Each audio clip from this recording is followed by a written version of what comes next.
that's the best way to keep your job, which is you always the opposite of what these leaders are trying to intend. But if you don't create that safety net, that's what's going to result.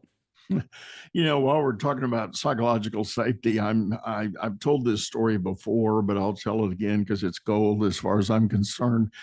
I was doing a team coaching project for a big global brand, and we had done a team survey assessing kind of where everybody on the team thought about performance of the team. And it was a classic four blocker, and your goal would be to be in the upper right hand quadrant. That's where the good stuff was.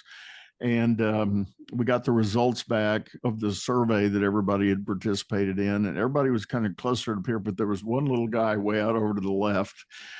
And before we were going into the download meeting on this, the team leader said to me, he said, "Doug, you're my coach. Is this a problem?" And I said, "No, it's not a problem." He said, "What should I do about it?" I said, "I don't think you do anything." I said, "Let's go into the meeting and let's see what ends up unfolding as we open the discussion." I said, "The last thing you can do is go on a witch hunt and try to figure out who this one person is. That's nay, don't want to do that." So anyway, we did. We went into the meeting, and before we pretty much gave the preamble, this one guy raised his hand. He goes, "I'm the guy," and he said, "I know this is me on this chart. I've already seen it."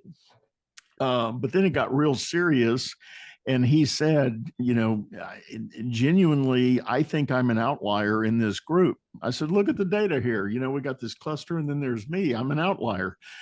And he said, "I think for the good of the team, I'm going to say right now, I'll resign. I'll go find another job and not leave the company, but I'll find placement elsewhere."